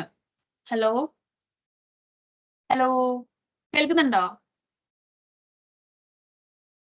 ആരെങ്കിലും ഒന്ന് അൺമ്യൂട്ട് ചെയ്ത് പറയോ? ഹലോ, കേക്കാം. ഓക്കെ.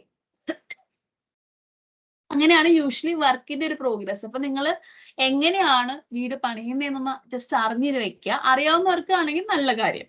അറിയാത്തവർക്ക് തൊട്ടടുത്ത് എവിടെയെങ്കിലും വീട് പണിയുന്നുണ്ടെങ്കിൽ ഒന്ന് ഒബ്സർവ് ചെയ്യുക. എന്നും ക്ലാസ്സിൽ പോകുന്ന വഴിക്കോ വരുന്ന വഴിക്കോ കാണുന്നുണ്ടെങ്കിൽ ശ്രദ്ധിച്ചാൽ മതി അവർ ഏത് സ്റ്റേജിലാണ് വർക്ക് ചെയ്യുന്നത്, ഏത് വർക്കാണ് ആദ്യം ചെയ്യുന്നത്, ഏത് കഴിഞ്ഞിട്ട് അടുത്തത് ചെയ്യാം, ഏതൊക്കെ വർക്ക് ഒരുമിച്ച് സ്റ്റാർട്ട് ചെയ്യാൻ പറ്റും, ഏത് കഴിയുമ്പോഴാണ് അടുത്ത വർക്ക് സ്റ്റാർട്ട് ചെയ്യാൻ പറ്റുക. അങ്ങനത്തെ കാര്യങ്ങളൊന്ന് മനസ്സിലാക്കി വെച്ചേക്കാം.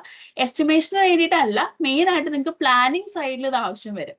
എസ്റ്റിമേഷൻ സൈഡിൽ ഏതൊക്കെ വർക്ക് ചെയ്യണം എന്ന് അറിയണം. എന്നാലും നമുക്ക് അതിന്റെ വോളിയം ആണോ ഏരിയ ആണോ എന്താ എടുക്കേണ്ടതെന്നുള്ളത് കാൽക്കുലേറ്റ് ചെയ്യാൻ പറ്റുള്ളൂ. ഇപ്പൊ കാസ്റ്റ് ചെയ്യാനായാലും വർക്ക് ക്വാണ്ടിറ്റി ചെയ്യാനൊക്കെ ആയാലും ഫുൾ വോളിയം ആണ് നമുക്ക് വേണ്ടത്. പക്ഷേ കൊട്ടേഷൻ കൊടുക്കുമ്പോൾ നമുക്ക് അത് ചിലപ്പോൾ വോളിയം ആയിരിക്കില്ല കോട്ട് ചെയ്യേണ്ടി വരുന്നത്. ഞാൻ പറഞ്ഞു പൈലിന്റെ കേസിൽ നമുക്ക് അതിന്റെ റണ്ണിങ് മീറ്റർ അല്ലെങ്കിൽ ഡെപ്ത് ആണ്, ഡെപ്ത് ഓഫ് പൈലാണ് നമുക്ക് എടുക്കേണ്ടി വരിക. അപ്പൊ ആ കേസുകൾ നിങ്ങളൊന്ന് അറിഞ്ഞിരിക്കണം. അപ്പൊ കുറച്ചൊക്കെ ഇതിനെ കുറിച്ച് നിങ്ങളൊന്ന് ഗൂഗിൾ ചെയ്ത് നോക്കുക ഫ്രീ ടൈം ഉള്ളപ്പോൾ.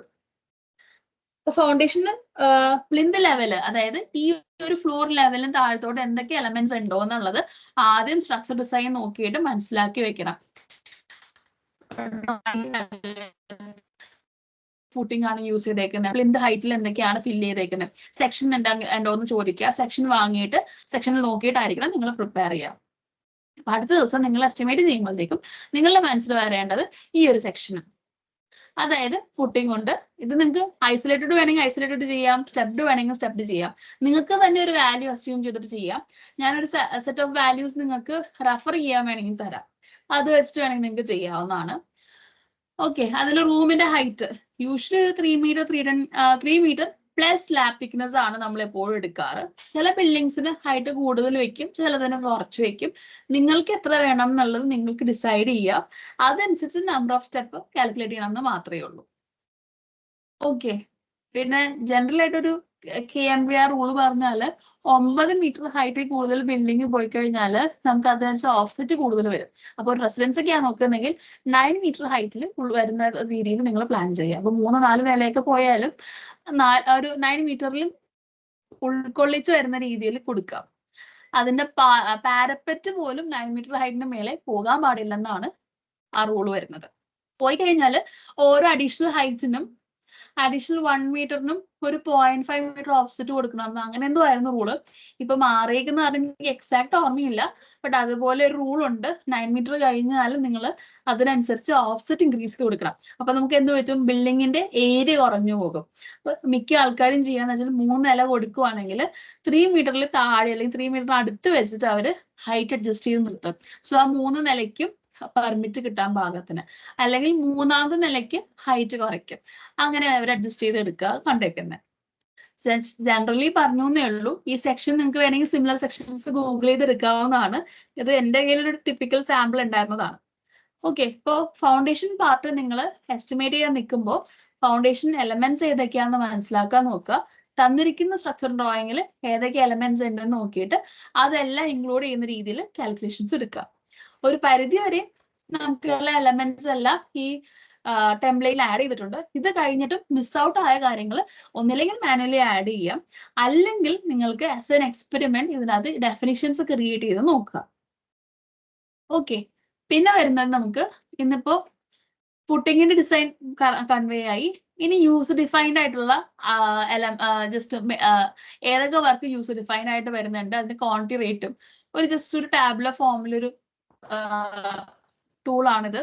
ഇത് പ്രത്യേകിച്ച് എന്തെങ്കിലും യൂസ് ഉണ്ടോന്ന് പറഞ്ഞാൽ നിങ്ങൾക്ക് ഇതെല്ലാം. ഇനി വരുന്നത് തമ്പ് റൂൾസ് ആണ്. തമ്പ് റൂൾസ് നമ്മൾ പറയുന്നത്, അതായത് ജനറലി ഒരു സാധനത്തിന് ഇത്ര വിലയാവുള്ളൂ അല്ലെങ്കിൽ ഇത്ര വോളിയമേ വരത്തുള്ളൂ എന്ന് നമ്മൾ എക്സ്പീരിയൻസിന് ബേസ് ചെയ്ത് പറയുന്നത് തന്നെയാണ് തമ്പ് റൂൾസ് എന്ന് പറയുന്നത്. അപ്പൊ തമ്പ് റൂൾ വെച്ച് ആൾക്കാർ കോൺക്രീറ്റിലെ മിക്സ് റേഷ്യോസോ പറയാറില്ലേ, ഈ റേഷ്യോ എടുത്തു കഴിഞ്ഞാൽ നിങ്ങൾക്ക് ഈ സ്ട്രെങ്ത് കിട്ടും. പക്ഷെ എപ്പോഴും അത് കറക്റ്റ് ആവണമെന്നില്ല. അഗ്രിഗേറ്റിന്റെ ക്വാളിറ്റി മാറുമ്പോൾ അല്ലെങ്കിൽ സിമെന്റിന്റെ ഗ്രേഡ് മാറുമ്പോഴത്തേക്ക് നമുക്ക് ആ ഒരു കറക്റ്റ് മിക്സ് തന്നെ കിട്ടണം എന്നില്ല, അതായത് അതേ സ്ട്രെങ്ത് തന്നെ കിട്ടണം എന്നില്ല. യൂഷ്വലി നമ്മളത് സൈറ്റിൽ ട്രയൽ മിക്സുകൾ ചെയ്തിട്ടായിരിക്കും ഏത് എത്ര എമൗണ്ട് സിമെന്റ് എത്ര എമൗണ്ട് അഗ്രിഗേറ്റ്സ് വേണമെന്ന് ഡിസൈഡ് ആവുന്നത്. സോ തം റൂൾസ് എന്ന് പറഞ്ഞ അസംഷൻ ആണ്, ഇത്രയും ഉണ്ടെങ്കിൽ കറക്റ്റ് ആണ്. അപ്പൊ നമുക്ക് ഒരു ബിൽഡിങ്ങിൽ എത്ര M³ ക്വാണ്ടിറ്റി വേണം, അല്ലെങ്കിൽ ഇത്ര കൂടുതലായാലും എങ്ങനെയാണ് നമ്മളൊരു അസംഷൻ എടുക്കാൻ ഒരു വേരിയേഷൻ ഡിസൈഡ് ചെയ്യുന്നതാണ് നമുക്കിവിടെ എൻ്റർ ചെയ്ത് കൊടുക്കാം. ഇത്ര RM ആണ് നമുക്ക് ഫയൽ പാടുള്ളൂ, അല്ലെങ്കിൽ ഇത്ര വോളിയം അല്ലെങ്കിൽ ഏരിയ ആണ് നമുക്ക് ഷട്ടറിങ് എടുക്കേണ്ട ആവശ്യമുള്ളൂ എന്ന് നമ്മൾ കൺസ്ട്രെയിൻസ് കൊടുത്താൽ മൾട്ടിപ്പിൾ പ്രൊജക്ട്സ് ചെയ്യുമ്പോൾ ഒരു ചെക്ക് പോലെ ആക്ട് ചെയ്യും. നമ്മൾ ആ മാക്സ് തം റൂളിൽ എക്സീഡ് ആവുന്നുണ്ടെങ്കിൽ അല്ലെങ്കിൽ അതിൽ ഒത്തിരി കുറയുന്നുണ്ടെങ്കിൽ നമുക്കിവിടെ ആ വേരിയേഷൻ പെർസെൻറ്റേജ് കാണാൻ പറ്റും. അപ്പൊ ആ വേരിയേഷൻ പെർസെൻറ്റേജ് വെച്ച് നമുക്ക് ഐഡന്റിഫൈ ചെയ്യാൻ പറ്റും ഈ എടുത്തേക്കുന്ന ക്വാണ്ടിറ്റിയിൽ എന്തോ തെറ്റുണ്ട്, അല്ലെങ്കിൽ ഈ എടുത്തേക്കുന്ന ക്വാണ്ടിറ്റി കുറച്ച് കൂടുതലാണ്. അപ്പൊ നമുക്ക് ആ ഇക്വേഷൻസ് ചെക്ക് ചെയ്ത് നോക്കാം, അത്രയും കൂടുതൽ വന്നത് എന്തുകൊണ്ടാണ്, ഏത് എലമെന്റ് ആണ് നമ്മൾ തെറ്റിച്ചതെന്ന് അതിൽ നിന്ന് ഐഡന്റിഫൈ ചെയ്യാൻ പറ്റും. കറന്റ്ലി ഈ ടെംപ്ലേറ്റിനകത്ത് ഇത് ആഡ് ചെയ്തിട്ടില്ല. ഈ തം റൂൾസ് ആഡ് ചെയ്ത ടെംപ്ലേറ്റ് വേറെ ഉണ്ട്, പക്ഷെ അത് യൂസ് ചെയ്യുന്നത് കുറവായതുകൊണ്ടാണ് തരുന്നില്ല നിങ്ങൾക്ക്. അത് നിങ്ങൾക്ക് വേണമെങ്കിൽ കാര്യം തം റൂൾസ് ഒരിക്കലും പാസ് ഓൺ ചെയ്യാൻ ഞാൻ ഉദ്ദേശിക്കുന്ന ഒരു കാര്യമല്ല, അതൊരിക്കലും ഒരു കറക്റ്റ് കാര്യമല്ല. നമ്മൾ അതൊരു അസംഷൻ ആണ്, ആരുടെയും ഒരു അസംഷൻ ആണ്, എല്ലാവരും അത് ഫോളോ ചെയ്യണമെന്ന് യാതൊരു നിർബന്ധമില്ലാത്ത കാര്യമാണ്. സോ തം റൂൾസ് നിങ്ങൾക്ക് നിങ്ങളുടേതായ തം റൂൾസ് ഡെവലപ്പ് ചെയ്ത് യൂസ് ചെയ്യുന്നെങ്കിൽ ഓക്കെ. ഇപ്പൊ 4-5 പ്രൊജക്ട് നിങ്ങൾ ചെയ്തു, അതിന്റെ ഒരു ആവറേജ് അല്ലെങ്കിൽ ഒരു ഡീവിയേഷൻ ഒക്കെ സ്റ്റാൻഡേർഡ് ഡീവിയേഷൻ ഒക്കെ നോക്കിയിട്ട് ഇതാണ് നിങ്ങൾക്ക് കിട്ടുന്ന ക്വാണ്ടിറ്റി, ഇത്രയും ഏകദേശം ഇത്ര സ്ക്വയർ ഫീറ്റ് ഏരിയക്ക് ഇത്ര ക്വാണ്ടിറ്റി വേണം എന്ന് നിങ്ങൾ ഡെവലപ്പ് ചെയ്യുന്നതാണ് ഏറ്റവും നല്ല കാര്യം. സോ കുറച്ച് എസ്റ്റിമേഷൻസ് ചെയ്തിട്ട് അതൊന്ന് ഒബ്സർവ് ചെയ്താൽ തം റൂൾസ് നിങ്ങൾക്ക് തന്നെ ഉണ്ടാക്കിയെടുക്കാവുന്നേ ഉള്ളൂ. പിന്നെ വരുന്നത് നമുക്ക് ടൂൾസിലാണ് CAD യൂട്ടിലിറ്റി. ജസ്റ്റ് ഇതും കൂടി പറഞ്ഞിട്ട് ഞാൻ നിർത്തുവാണ്. നമുക്ക് പോളൈൻസ് അല്ല, ഇപ്പൊ നമുക്കൊരു ഇപ്പൊ MEP ഡ്രോയിങ്സ് ഒക്കെ ആണെങ്കിൽ അതിനകത്ത് കുറെ ബ്ലോക്ക് എലമെന്റ്സ് ഉണ്ടാവും, കുറെ വാൽവിന്റെ പടങ്ങളൊക്കെ ഉണ്ടാവും. അപ്പൊ എത്ര വാൽവ് ഉണ്ട്, അതിന് എത്ര റേറ്റ് ആവും ഒന്ന് കാൽക്കുലേറ്റ് ചെയ്യണം. അപ്പൊ പോയിരുന്ന ഒന്നേന്ന് എണ്ണണേം പകരം നമുക്ക് വേണമെങ്കിൽ ഇവിടെ ഇതുണ്ടോ ബ്ലോക്ക് എന്നൊരു ഓപ്ഷൻ ഉണ്ട്. ഇത് വെച്ചിട്ട് നേരെ ഡ്രോയിങ്ങിൽ പോയിട്ട് സ്കാൻ ചെയ്താൽ ആ ഡ്രോയിങ്ങിൽ എന്തൊക്കെ ബ്ലോക്ക് ഉണ്ടോ അതൊക്കെ സ്കാൻ ആയി കിട്ടും. ഓക്കെ, 2 ഡ്രോയിങ് തുറന്നാല് നല്ലതല്ല. സോ ഇത് ക്ലോസ് ചെയ്യാനേ. നമ്മൾ എസ്റ്റിമാക്സ് ആയിട്ട് വർക്ക് ചെയ്യുമ്പോൾ ഒരു ഡ്രോയിങ് കീപ്പ് ചെയ്താൽ മതി. 2 ഡ്രോയിങ് വന്നാൽ സോഫ്റ്റ്വെയറിന് കൺഫ്യൂഷൻ ആവും, അപ്പോൾ ലിങ്ക് കട്ടാവും, ഫയലിൽ ഡാറ്റ വൈപ്പ് ഔട്ട് ആവും. ബെറ്റർ ഒറ്റ ഡ്രോയിങ് കീപ്പ് ചെയ്യാം. അപ്പൊ നമ്മൾ ബ്ലോക്ക് എടുത്തിട്ട് സ്കാൻ ചെയ്യാം. അതുപോലെ ടെക്സ്റ്റ്, ഇപ്പൊ നിങ്ങൾക്ക് എത്ര ബീം ഉണ്ട്, ഡിഫറെന്റ് ടൈപ്സ് ഓഫ് ബീം പേര് കൊടുത്തിട്ടുണ്ടെങ്കിൽ ടെക്സ്റ്റ് എന്ന ഓപ്ഷൻ എടുത്തിട്ട് സെലക്ട് ചെയ്ത് സ്കാൻ ചെയ്താൽ ഇതിനകത്ത് ടെക്സ്റ്റ് എല്ലാം സോർട്ട് ചെയ്ത് കിട്ടും. ഞാൻ ഇവിടെ ജസ്റ്റ് ഒരു സാമ്പിൾ കാണിച്ചു തരാം. ഇതിനകത്ത് എനിക്ക് എത്ര വെറൈറ്റി സ്ലാബ് ഉണ്ടെന്ന് എടുക്കണം. സ്കാൻ എടുക്കുക, ഓട്ടോക്യാഡിൽ വരാം. ഇല്ല, അത് ആക്റ്റീവ് ആയിട്ടില്ല. സ്കാൻ ഓട്ടോക്യാഡ് ഇല്ലല്ലോ, സ്കാൻ ഐക്കൺ കാണിക്കുന്നില്ലല്ലോ.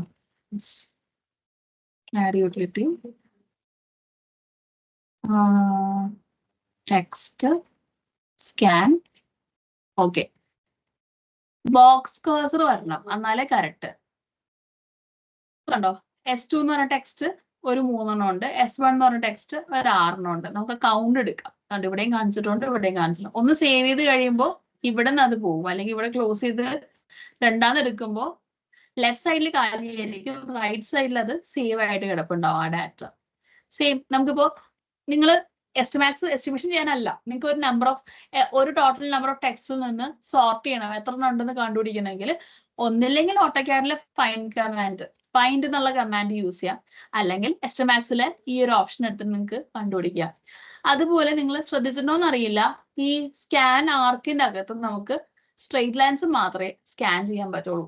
ഇൻ കേസ് നമ്മൾ ഡ്രോയിങ്ങിൽ ഒരു കർവ്ഡ് വോൾ ഉണ്ടെന്ന് വിചാരിക്കാം, അതിന് ക്വാണ്ടിറ്റി അപ്പൊ എങ്ങനെ എടുക്കും? ഒന്നില്ലെങ്കിൽ നിങ്ങൾ മാനുവലി അത് ഓഫ്സെറ്റ് ചെയ്ത് വാല്യൂ എടുക്കണം.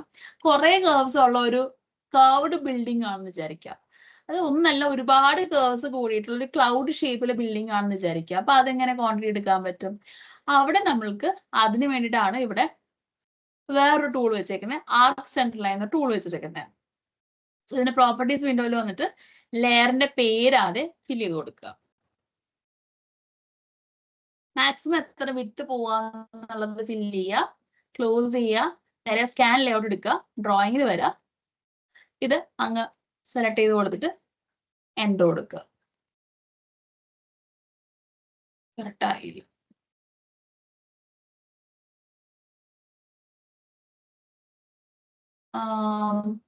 ടൂള് സോറി, എന്റെ ടൂള് വർക്ക് ചെയ്യുന്നില്ല. ഞാൻ ജസ്റ്റ് ചെക്ക് ചെയ്യാം. ഒന്നുകൂടി ഞാൻ വേറെ ആരെക്കൊണ്ടും ചെക്ക് ചെയ്തിട്ടും പറയാം. ക്ലോസ് ചെയ്യാം. ഇതുപോലെ സെന്റർ ലൈൻസ് ഇപ്പൊ നിങ്ങൾക്ക് വാളിന്റെ സ്ലാബിന്റെയും അല്ലെ വാളിന്റെ ബീമിന്റെ അല്ലാണ്ട് വേറെ കുറച്ച് ലൈൻസിന്റെ സെന്റർ ലൈൻസ് ലെങ്ത് എടുക്കണം. അതിനുള്ള ടൂളാണ്. ജസ്റ്റ് വാല്യൂ എടുക്കാൻ പിന്നീട് നമുക്ക് ഇക്വേഷനിലേക്ക് ആഡും ചെയ്യാവുന്ന ഒരു കാര്യമാണത്.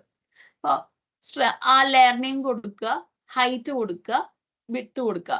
ഇത് വെച്ചിട്ട് നമുക്ക് ക്വാണ്ടിറ്റി എടുക്കാവുന്നതാണ്. സോ ഹൈറ്റ് വാള് മാക്സിമം വിഡ്ത്ത് സ്കാൻ ലേഔട്ട് എടുക്കുക. ഓട്ടോക്കാരിൽ ഇതിൽ വരാം. ജസ്റ്റ് ഒന്ന് സ്കാൻ ചെയ്ത് കൊടുക്കാം. ഓക്കെ, അതിനകത്ത് വാളില്ല, സോറി. ഇവിടെ എടുക്കാം. അപ്പൊ സെൻട്രൽ ലൈൻസ് ഓട്ടോമാറ്റിക് ക്രിയേറ്റ് ആവുകയും ചെയ്യും. ഓരോ സെൻട്രൽ ലൈനിന്റെയും ലെങ്ത് നമുക്ക് കിട്ടുകയും ചെയ്യും. സോ ഇത് വാളായിട്ടോ ബീമായിട്ടോ നമ്മൾ ഓൾറെഡി ഡിഫൈൻ ചെയ്ത് വെക്കുന്നതല്ല. ജസ്റ്റ് ഒരു സെൻട്രൽ ലൈൻ ക്രിയേറ്റ് ആവുന്നു. ഈ ക്വാണ്ടിറ്റി നമുക്ക് പിന്നീട് ഫിൽറ്റർ വെച്ചിട്ട് അല്ലെങ്കിൽ പ്രോപ്പർട്ടി ഫിൽറ്ററിൽ പോയിട്ട് ഇക്വേഷനിലേക്ക് ആഡ് ചെയ്ത് കൊടുക്കാം. അങ്ങനെ ഇപ്പൊ ഇൻ ബിറ്റ്വീൻ ഒരു പ്രൊജക്ട് എല്ലാം ചെയ്ത് കഴിഞ്ഞു. നിങ്ങൾക്ക് ഇടയ്ക്ക് വെച്ചിട്ട് എന്തെങ്കിലും ഒരു ക്വാണ്ടിറ്റി എടുക്കണം. കോമ്പൗണ്ട് വാളിന്റെ ക്വാണ്ടിറ്റി എടുക്കണം, അല്ലെങ്കിൽ ഒരു ഗാർഡന്റെ ഒരു കുഞ്ഞ് നമുക്കൊരു ഡിസൈൻ വാൾ അല്ലെങ്കിൽ ഒരു പാർട്ടീഷൻ വാൾ എടുക്കണം. അതിന്റെ ക്വാണ്ടിറ്റി വാൾ ലെയറിൽ അല്ലെങ്കിൽ ആർക്ക് ക്വാണ്ടിറ്റിയിലേക്ക് ആഡ് ആവാനും പാടില്ല. നിങ്ങൾക്ക് വാല്യൂം വേണം. അങ്ങനെയുള്ള കേസിൽ നമുക്ക് ഈ ഒരു സ്കാൻ യൂസ് ചെയ്യാം. ഇനി ആ വാല്യൂ ആഡ് ആവണമെന്നുണ്ടെങ്കിൽ നേരെ നിങ്ങൾക്ക് അത് ഇക്വേഷൻസിൽ പോയി എഡിറ്റ് ചെയ്തിട്ട് ഈ ക്വാണ്ടിറ്റി ആഡ് ചെയ്യാനായിട്ട് കൊടുത്താലും മതി. ഓക്കെ, പിന്നെ വരുന്ന സ്ലാബ് സ്കാൻ മെത്തേഡ്. ഇത് ഓൾറെഡി നിങ്ങൾക്ക് പഠിപ്പിച്ചതാണ്. സെൻട്രൽ ലൈൻ നമ്മളിപ്പോ നോക്കി. ഇതാണ് ബാക്കിയുള്ള ടൂൾസ്. ഇത് ഈ ടൂൾസ് നമുക്ക് ആദ്യം യൂസ് വരാറില്ല. എന്നാൽ പോലും നമുക്ക് ഇങ്ങനെ ഒരു സിറ്റുവേഷൻ വരുമ്പോൾ യൂസ് ചെയ്യാനുള്ള എക്സ്ട്രാ ഫങ്ഷൻസ് ആയിട്ട് വെച്ചേക്കുവാണ്. ഇനി വരുന്നത് റിപ്പോർട്ട്സ് ആണ്. കുറെ അധികം റിപ്പോർട്ട്സ് അവൈലബിൾ ആണ്. എല്ലാം നിങ്ങൾക്ക് പ്രിന്റ് എടുത്ത് നോക്കാം. ഓരോ റിപ്പോർട്ട്സ് നിങ്ങൾക്ക് എടുത്ത് നോക്കാം. ഞാൻ ജസ്റ്റ് സമ്മറി റിപ്പോർട്ട് കാണിച്ചു തരാം.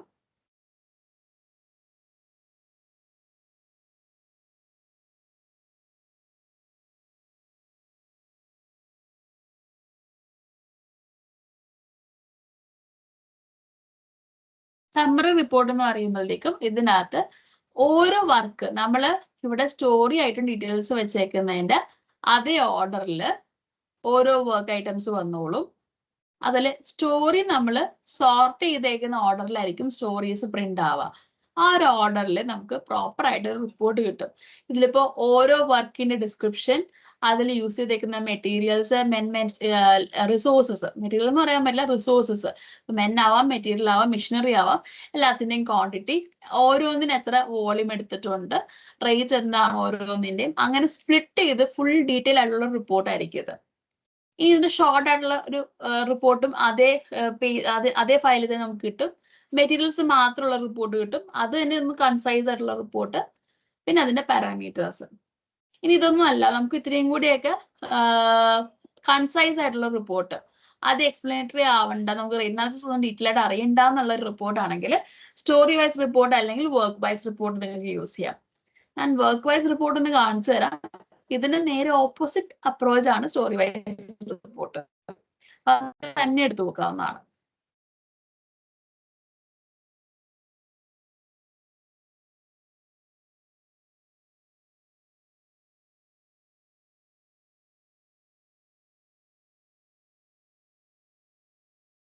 ഓക്കെ, വർക്ക് വൈസ് റിപ്പോർട്ടിൽ എന്ത് കാണാം? എർത്ത് വർക്ക് എന്നുള്ള വർക്കിനാണ് മെയിൻ ടൈറ്റിലായിട്ട് കൊടുക്കുക. എന്താ സബായിട്ട് വരും ബാക്കി കാര്യങ്ങൾ. അപ്പൊ നമുക്ക് ബീമിലൊക്കെ കാണാൻ പറ്റും. അതായത് ഇപ്പൊ ഇത് കണ്ടോ, കോളത്തിന്റെ അകത്ത് നമുക്ക് ഷട്ടറിങ് വരുന്നുണ്ട്, റെക്ടാങ്കുലർ കോളം വരുന്നുണ്ട്. ഒരു ഫ്ലോർ മാത്രമേ സ്കാൻ ചെയ്തുകൊണ്ട് അറിയാൻ പറ്റില്ല. കണ്ടോ, ഇവിടെ ഇപ്പൊ ഒന്നിൽ കൂടുതൽ ഫ്ലോർ ഉണ്ടെങ്കിൽ ഗ്രൗണ്ട്, ഫസ്റ്റ്, സെക്കൻഡ് എന്ന് പറഞ്ഞ് എല്ലാം ഇതിന്റെ അടിയിൽ ലിസ്റ്റ് ചെയ്ത് വരും. സോ വർക്ക് ആയിരിക്കും ടൈറ്റിൽ, അതിനിടയിൽ ഫ്ലോർ വൈസ് ക്വാണ്ടിറ്റി കാണിക്കും. ഇന്ന് റിവേഴ്സ് ആണ് സ്റ്റോറി വൈസ് ഡാറ്റ. സ്റ്റോറി ആയിരിക്കും മെയിൻ ഹെഡിങ്, അതിനിടയിൽ നമ്മൾ വർക്ക് ഓരോന്നായിട്ട് ലിസ്റ്റ് ചെയ്തിട്ടുണ്ടാവും. അപ്പോൾ എത്ര സ്റ്റോറി ഉണ്ടോ അത്രയും സ്റ്റോറീസ് ലിസ്റ്റ് ചെയ്ത് കാണിക്കുന്നതായിരിക്കും story wise report. Work wise റിപ്പോർട്ടിൽ കുറച്ചുകൂടി കൺസൈസ് ആയിട്ടായിരിക്കും, എല്ലാം ഒന്ന് ചുരുക്കിയിട്ടായിരിക്കും കാണിച്ചേക്കുക. ഓക്കെ, സോ ഇങ്ങനെ കുറച്ച് റിപ്പോർട്ട്സ് അവൈലബിൾ ആണ്. ഇതെല്ലാം നിങ്ങൾ എടുത്തു തന്നെ നോക്കുക. ഇത് പഠിപ്പിച്ചു തരാൻ പ്രത്യേകിച്ച് ഒന്നുമില്ല. നിങ്ങൾ എടുത്തു നോക്കിയാൽ നിങ്ങൾക്ക് ഏത് ടൈപ്പ് റിപ്പോർട്ട് ഇഷ്ടമാണോ അത് നിങ്ങൾക്ക് യൂസ് ചെയ്യാം. അല്ലെങ്കിൽ ഓരോ പർപ്പസിന് വേണ്ടിയിട്ടാണ് ഓരോ റിപ്പോർട്ട്സും യൂസ് ചെയ്യുക. സമ്മറി റിപ്പോർട്ട് നമുക്ക് മെറ്റീരിയൽ പർച്ചേസിന് യൂസ് ചെയ്യാം. അതേസമയം വർക്ക് വൈസ് റിപ്പോർട്ട് അല്ലെങ്കിൽ സ്റ്റോറി വൈസ് റിപ്പോർട്ട് ആണ്. സ്റ്റോറി വൈസ് റിപ്പോർട്ട് മെയിൻലി ബാങ്കുകൾക്ക് യൂസ് ചെയ്യുന്നത്, അതായത് നമ്മൾ ലോൺ അപ്രൂവലിന് വേണ്ടിയൊക്കെ യൂസ് ചെയ്യുന്നത്. സ്പ്ലിറ്റ് അപ്പ് ഡീറ്റെയിൽസ് റിപ്പോർട്ട് ഉണ്ട്. ഇത് നമുക്ക് ക്വാണ്ടിറ്റി എത്രയാണെന്ന് കറക്റ്റ് അറിയാൻ അല്ലെങ്കിൽ ബഡ്ജറ്റ് മാനേജ് ചെയ്യാൻ വേണ്ടിയിട്ടൊക്കെ യൂസ് ചെയ്യാം. അല്ലെങ്കിൽ നമ്മൾ പ്രൊജക്ട് റിവിഷൻ ചെയ്ത് സൈസ് കുറയ്ക്കാനോ അല്ലെങ്കിൽ ക്വാണ്ടിറ്റി കുറയ്ക്കാനോ ഒക്കെ ചിന്തിക്കുന്നുണ്ടെങ്കിൽ സ്പ്ലിറ്റ് അപ്പ് ഡീറ്റെയിൽസ് റിപ്പോർട്ട് ആണ് കുറച്ചുകൂടി നല്ലത്. ഈ തേർഡ് പാർട്ടിക്ക് വേണ്ടി എടുത്തു കൊടുക്കുന്ന റിപ്പോർട്ട് ആണെങ്കിൽ അവർക്കും നല്ലത് ഒന്നില്ലെങ്കിൽ സ്പ്ലിറ്റ് അപ്പ് ഡീറ്റെയിൽസ് അല്ലെങ്കിൽ സമ്മർ റിപ്പോർട്ട്. അപ്പൊ അവർക്ക് ഫുൾ എങ്ങനെ കാൽക്കുലേഷൻസും കാര്യങ്ങളൊക്കെ വന്നതെന്ന് അറിയാൻ വേണ്ടിയിട്ട് താല്പര്യമുള്ളവർക്ക് ആ റിപ്പോർട്ട് കൊടുക്കാം. ഇതൊന്നും അല്ല, നമുക്ക് ജസ്റ്റ് റേറ്റ് അനാലിസിന്റെ റിപ്പോർട്ട് ആണെങ്കിൽ അത് എടുക്കാൻ പറ്റും. റേറ്റ് ഡീറ്റെയിൽസ് ആണെങ്കിൽ അതും പ്രിന്റ് ചെയ്യാൻ പറ്റും. അങ്ങനെ കുറച്ച് ഓപ്ഷൻസ് ഇതിനകത്ത് അവൈലബിൾ ആണ്. പിന്നെ നമുക്ക് ഫുൾ ടൈം നിങ്ങൾക്ക് എന്ത് വേണം ഡൗട്ട് ഉണ്ടെങ്കിൽ ചോദിക്കാൻ വേണ്ടി ഇവിടെ ഒരു ഹെൽപ്പ് ഉണ്ട്. ഹെൽപ്പിന്റെ അകത്ത് ഓരോ ടൂളിന്റെയും ഡീറ്റെയിൽ ആയിട്ടുള്ള കാര്യങ്ങൾ എഴുതി വെച്ചിട്ടുണ്ട്. ഓരോന്ന് എന്താണ്, ഏതൊക്കെ ഫങ്ഷൻസ് ആണ്, എന്തൊക്കെ യൂസ് ആണ് വരുന്നതെന്ന് എഴുതി കൊടുത്തിട്ടുണ്ട്. വിത്ത് ഇമേജസ് എക്സ്പ്ലനേഷൻ ഉണ്ട്. നിങ്ങൾക്ക് ഇത് നോക്കാം. ഇനി ഇത് നോക്കിയിട്ട് മനസ്സിലാവുന്നില്ലെങ്കിൽ ചോദിച്ചാൽ പറഞ്ഞുതരാം. ഇന്ന് ഇത്രേ പഠിപ്പിക്കുന്നുള്ളൂ. ഇത്ര അധികം എടുത്തു, എന്നാലും സാരില്ല. കുറച്ച് നമ്മൾ കവർ ചെയ്ത മെയിൻലി ഫൗണ്ടേഷന്റെ കാൽക്കുലേഷനിൽ എന്തൊക്കെ ശ്രദ്ധിക്കണം എന്നുള്ള കാര്യങ്ങളാണ് കവർ ചെയ്തേ. നിങ്ങൾ കാൽക്കുലേഷൻ നമുക്ക് ഇൻബിൽഡ് ആയിട്ടുള്ള ടൂൾ കണ്ട് അതിന്റെ 2 ടൈപ്സ് ആണ്. ഒന്ന് സ്റ്റെപ്ഡ് ഫൂട്ടിങ്ങും പിന്നെ ഒന്ന് സ്ലോപ്പ് ഫൂട്ടിങ്ങും. പിന്നെ നമ്മൾ നോക്കിയത് CAD യൂട്ടിലിറ്റീസ് എടുക്കുന്നതിന്റെ അതേ പേജിന് ടൂൾസ് എന്നാ പറയുന്നത്. ആ ഒരു ഐക്കൺ ടൂൾസ് എന്നാ പറയുന്നത്. അതിനകത്ത് നമുക്ക് വേറെയുള്ള ഓപ്ഷൻസ് എന്ന് പറഞ്ഞാൽ നമുക്ക് ബ്ലോക്ക് സ്കാൻ ചെയ്യാം, ടെക്സ്റ്റ് സ്കാൻ ചെയ്യാം, ലൈൻസ് സ്കാൻ ചെയ്യാം. ലൈൻ നമ്മൾ ആകെ യൂസ് ചെയ്യുന്ന വോളിനാണ്. ഇതല്ലാണ്ട് നമ്മളെ ഡ്രോയിങ് ലൈൻസ് ഉണ്ട്, അതിന്റെ വോളിയം എടുക്കണം അല്ലെങ്കിൽ ക്വാണ്ടിറ്റി കാൽക്കുലേറ്റ് ചെയ്യണം. അവിടെ നമുക്ക് സ്കാൻ ചെയ്യുന്ന ആ ഒരു ഓപ്ഷൻ യൂസ് ചെയ്യാം. പിന്നെ വരുന്നത് ആർക്ക് ലൈൻസ് വരുന്നുണ്ട്. നമുക്ക് അങ്ങനെ കുറച്ച് അധികം ഓപ്ഷൻസ് അവിടെ അവൈലബിൾ ആണ്. നിങ്ങൾക്ക് അതെല്ലാം യൂസ് സ്കാൻ ചെയ്ത് ഡാറ്റ ഇതിലേക്ക് എടുക്കാം. ഇപ്പൊ നിങ്ങൾക്ക് ഷെയർ ചെയ്യുന്ന ടെംപ്ലേറ്റിന്റെ അകത്ത് ബേസിക് ആയിട്ട് കുറെ ഇക്വേഷൻസ്, നമ്മൾ സ്ഥിരം യൂസ് ചെയ്യുന്ന കുറെ ഇക്വേഷൻസ് ആണ് ആഡ് ചെയ്തേക്കുന്നത്. നിങ്ങളുടെ പ്രൊജക്ട് റിക്വയർമെന്റ്സ് അനുസരിച്ച് നിങ്ങൾക്ക് എന്തോരം വേണമെങ്കിലും ഇക്വേഷൻസ് ആഡ് ഓൺ ചെയ്യാൻ പറ്റും. പിന്നെ നമ്മൾ നോക്കിയത് കുറച്ച് റാൻഡം ടൂൾസ് ആണ്. നമ്മൾ സ്ലാബ് സ്കാൻ ടൂളിനെ കുറിച്ച് നോക്കി, ആർക്ക് സെന്റർ ലൈനിന്റെ കാര്യം നോക്കി, അതുപോലെ തന്നെ സെന്റർ ലൈൻ ടൂളിന്റെ നോക്കിയായിരുന്നു. ആർക്ക് സെന്റർ ലൈൻ വർക്ക് ആയില്ല, ഞാൻ ചെക്ക് ചെയ്യാം. ഈ ഇടയ്ക്ക് ഒരു അപ്ഡേറ്റ് ഉണ്ടായിരുന്നു, അപ്പൊ ചിലപ്പോൾ അത് കാരണമായിരിക്കും അതൊന്ന് സ്റ്റക്ക് അയക്കുന്നത്. അത് ഞാൻ ഒന്നും കൂടി ചെക്ക് ചെയ്തിട്ട് നാളെ നിങ്ങൾക്ക് കാണിച്ചു തരാം. ഓക്കെ, സോ ഇത്രയും കാര്യങ്ങളാണ്.